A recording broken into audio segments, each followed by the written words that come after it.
Oregon football just missed on arguably its top target in the 2024 recruiting class as Elijah Rushing commits to Arizona. So what's next for Oregon at edge rusher in 2024? We're going to answer that question on today's episode of the Ducks Dish Podcast.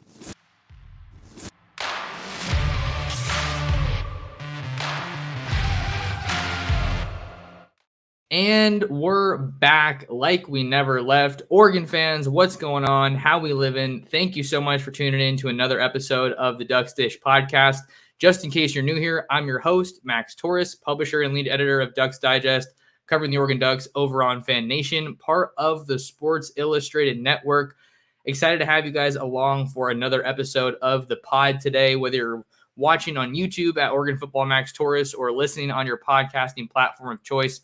Greatly appreciate your support. If you are watching on YouTube, do me a favor, hit that like and subscribe button for me and leave me a comment letting me know how you're reacting to the big news of Elijah Rushing committing to Oregon.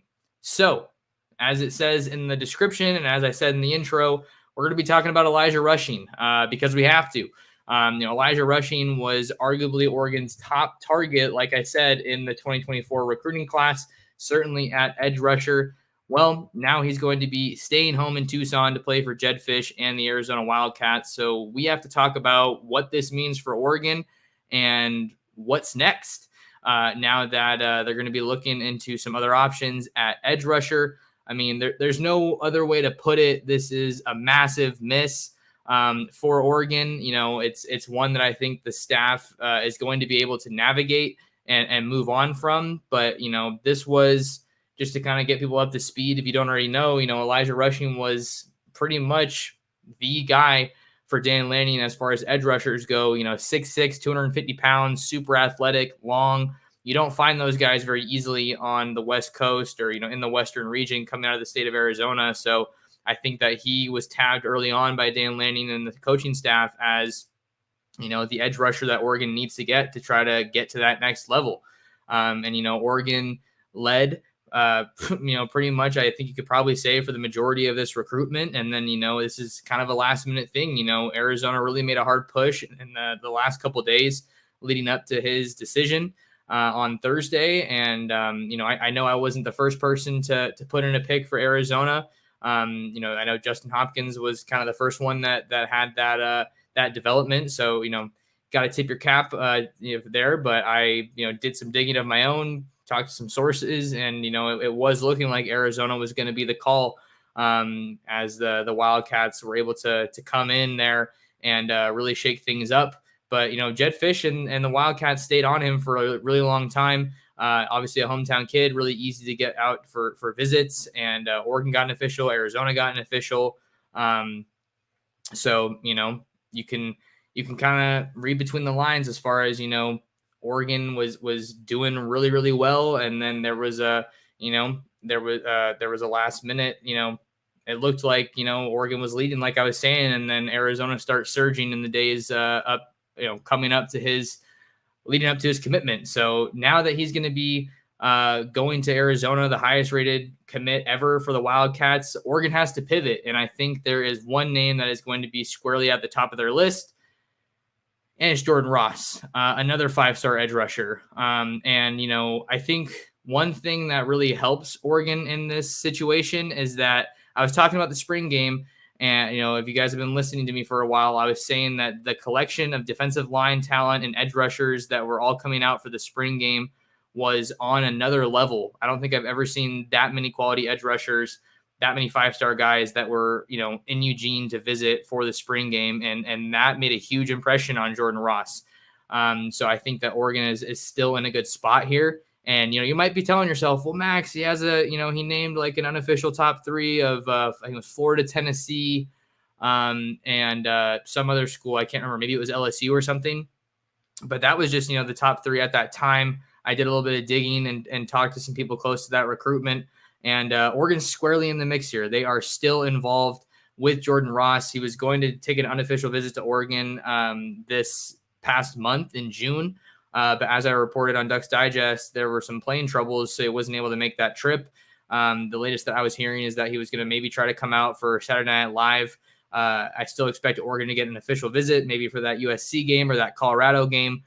So he did tweet that, he's saying, "Oh, I might, I have to go find it and read it because I need to make sure that I'm, saying the right stuff here and not just spouting off randomness." But he tweeted, more or less, and later in the afternoon after Rushing committed, he tweeted, "At this point, I might just commit at any time, but I'm told that a decision is not expected at this time for Jordan Ross." So Oregon still has plenty of time to really solidify their standing with Jordan Ross. I think they're in a good spot still. I know Tosh Lupoi has stayed on Jordan Ross in this recruitment, and I would definitely expect Dan Lanning to get heavily involved as well, seeing that he becomes even more of a priority now that Rushing is off the board. And, make no mistake about it, if Oregon wants to get Jordan Ross, it is not going to be easy.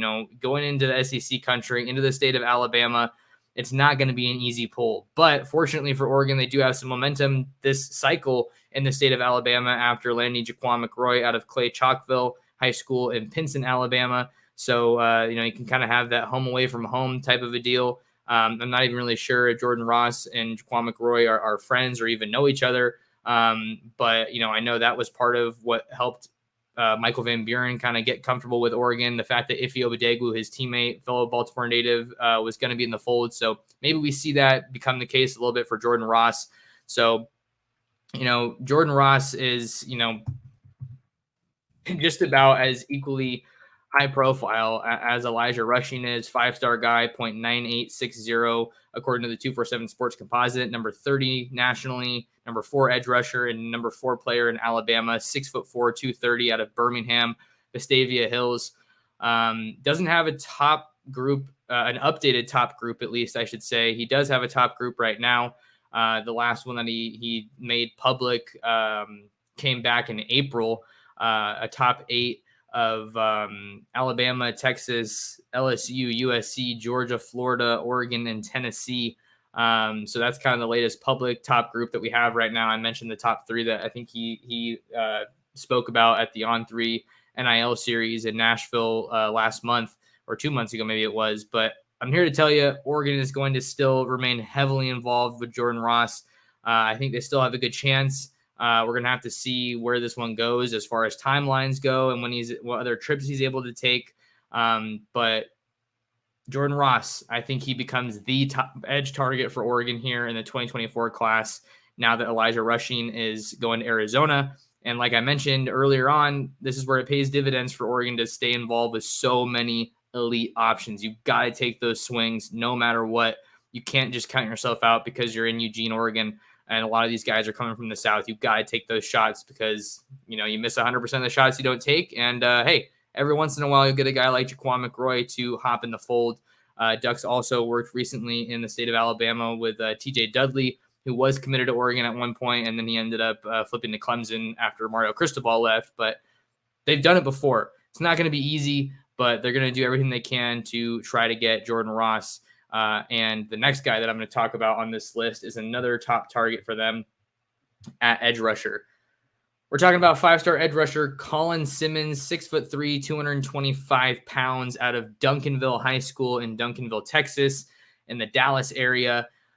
He's another 5-star. The only other 5-star edge rusher that I'm aware of that Oregon is in on here in the 2024 recruiting class at edge rusher. He's ranked the number 7 player nationally on the 247 Sports Composite, number 1 edge rusher, and number 1 player in the state of Texas, 0.9962 on the 247 Sports Composite, 45 reported offers, and he made it out to Eugene in June. So there is some reason for optimism that Oregon could potentially shake things up here in this recruitment with Colin Simmons. He did visit Eugene alongside some of his Duncanville teammates. One of those names you have to know is 2025 wide receiver DeCorian Moore. I got to see him in person at the OT7 championships in Huntington Beach, and that dude can ball, and he's loving Oregon.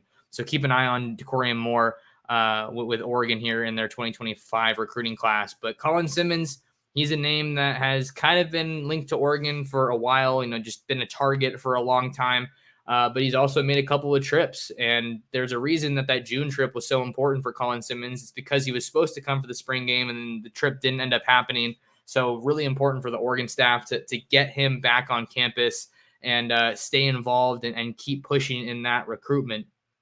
Does Oregon lead for Colin Simmons? Is that how I'm feeling? No, definitely not how I'm feeling. I think Oregon feels like they're in a good spot, but I don't think you need me to tell you that they're probably not the leaders right now. There's two other schools that have been very heavily mentioned with Colin Simmons, and that's Texas and LSU. Texas, for obvious reasons, Steve Sarkisian has the Longhorns recruiting at a very high level as they prepare to head to the SEC here in the near future. And it's getting guys like Colin Simmons, keeping those top Texas guys home in state. That's going to help make them competitive in the SEC. But LSU is another school that led at one point, I think some people probably think, for Colin Simmons. So I think Oregon's kind of on the outside looking in, if that makes sense. If you can be on the outside looking in as one of the top three programs in a given recruitment. But they're still going to keep trying. And I think Colin Simmons, similar to Jordan Ross, kind of going to be playing the long game. I don't think either of them have a decision date right now. I think that Colin Simmons is going to make it back to Oregon for an official visit in the fall. And it's kind of funny. I don't really know. I got to think of the way I want to explain this, but I feel like I'm more confident right now, July 6th, 2023, as I record this. I'm more confident right now that Oregon can land Jordan Ross than I am with Colin Simmons, which is interesting because, for a couple of reasons, right? Jordan Ross is all the way out in Alabama, and Colin Simmons is in Texas, where Oregon has, worked extensively in recent cycles, especially in the 2023 cycle. And even here in the 24 cycle, they have some guys out of Texas. And usually the further east you go, the harder it gets. But I think with Jordan Ross, kind of some of the chatter that I was hearing, maybe it was a while ago. I don't know if things have changed, but, Oregon or Auburn, one of the top in-state programs there in Alabama, didn't make his top schools. I'm not sure how involved Alabama is right now. I'm not saying, Oregon's going to beat out Alabama for Jordan Ross. That's going to be a competitor they're going to have to overcome. But I think it's just that the way that this has gone, I think that Colin Simmons is so heavily linked to Texas right now. I think that, Oregon doesn't necessarily have to overcome that in-state momentum for Jordan Ross like they do with Colin Simmons. That's not going to be easy. I'm not predicting that Jordan Ross is going to go to Oregon. I'm merely just trying to give you guys my 2 cents on both of these guys and kind of where I think things stand. So as far as Duncanville edge rusher Colin Simmons, he's supposed to be back out in Oregon for an official visit, I believe, in the fall. So don't forget about Colin Simmons. Definitely keep tabs on his recruitment. There's one more guy I want to talk about here in the 2024 class that Oregon's going after, and it's let's see here. Let me get his 247 up real quick here. It's Solomon Williams. He is a 3-star edge rusher from Tampa, Florida, Carrollwood Day High School. And, don't let that 3-star rating fool you. He has 45 reported scholarship offers, according to his 247 Sports composite page, his profile. And, you don't usually see an offer sheet like Solomon Williams has if you're a 3-star. Got Texas, Alabama, Auburn, Arkansas, Oregon, UCF, Clemson, Florida State, so LSU, Miami, the schools go on, and the thing that you got to keep an eye on with Solomon Williams is he's been out to Oregon recently. I think it was in June that he made it out to Oregon. So when you have guys from Florida that are coming out for these trips, I think it's very significant that, they're at least willing to consider you, right? That's probably, unless you're, coming from like Maine, it's harder to find a farther trip from Eugene than somewhere in Florida. And Oregon already has some momentum in the Tampa area with Dallas Wilson out of Tampa Catholic in the 2025 class. You also have Chavez Sandman Thompson, 2025 Oregon offensive line commit out of Melbourne, Florida. So Oregon has, a pretty solid foundation in Florida. I'm not saying it's going to become a new pipeline state for them. I'm not saying Oregon's going to dominate in Florida and knock off schools like Alabama, Florida, Florida State, Miami. But there's a good foundation there, with those 2025 guys that we talked about. I think Adrian Clem did some good work in the Sunshine State before he took the job with the Patriots. And then Alik Terry, of course, is a Florida native on this Oregon staff. And he's made his rounds out there. They're still recruiting. I don't know how heavily, but they're still recruiting Eddie Pierre-Louis, who's a big-time offensive lineman in the 24 class out of Tampa. So I think Solomon Williams is a guy you got to watch, because I saw some chatter and some stories, some reports that Oregon and Alabama are some of the schools that are standing out the most for him. I don't know where his timeline is at right now, but I can tell you that he's a guy that has Oregon on his radar. And the last time Oregon got a defensive lineman from the state of Florida, I think it worked out pretty well. If you haven't figured it out yet, I'm talking about Brandon Dorless, who came over from Deerfield Beach. I believe it was in the 2019 class, and he has become an absolute beast for Oregon. So those are the top three guys you got to watch for now at edge rusher for Oregon in the 2024 recruiting class, now that Elijah Rushing is going to be playing at Arizona. But there's more to talk about here. There's two more things. I think, fortunately for Oregon, it's not a sky is falling scenario now that they missed out on Elijah Rushing. Does it sting? Yes. Is it a bad look? Absolutely. But you got to keep in mind, Oregon absolutely attacked the edge rusher spot in the 2023 recruiting class. You got an All-American in Mateo Uiagalelei, and the early returns from the people around the program in Eugene about Mateo, they've been very, very strong, very, very impressive. He played really well in the spring game, and it looks like he's probably going to have, a pretty significant role in the 23 season if we're projecting right now. And then you also have Jaden Moore, who you signed. You signed Ashton Porter. You also signed Blake Purchase from Colorado, a two-time Gatorade Player of the Year, multiple-time state champion. And then another guy that you gotta think about, and someone who I'm hearing is making a pretty nice name for himself in Eugene, is Tatum Tuioti. I am hearing that he is doing very, very well so far, and he really does kind of seem ahead of schedule as far as a developmental arc looks right now. So keep an eye on Tatum Tuioti to be a name that we hear more and more as fall camp gets rolling. He did enroll early, graduate early, practice with the team for maybe he didn't practice with the team, but he was at Oregon, enrolled during the bowl game, right? Got to travel with the team from what I was able to see on social media, or, was enrolled and got going early. He's an early enrollee making some noise. So Tatum Tuioti is a guy to watch. And then you also have Jordan Birch, who comes over from South Carolina. I think if everything works out and goes according to plan, he'll probably be heading to the NFL after the 23 season. But I think he has an option to come back for another year if he wants to use it. I'll have to double check that one. But the point I'm trying to make is that even though Oregon missed out on Elijah Rushing, you got Mateo, you got a couple other guys that are already on the roster and doing well. So I think that that's going to benefit them because they hit that position so heavily. You kind of put yourself in a position, okay, you can deal with a miss like this. And you can also, another option we have to talk about, you can also go back to the transfer portal.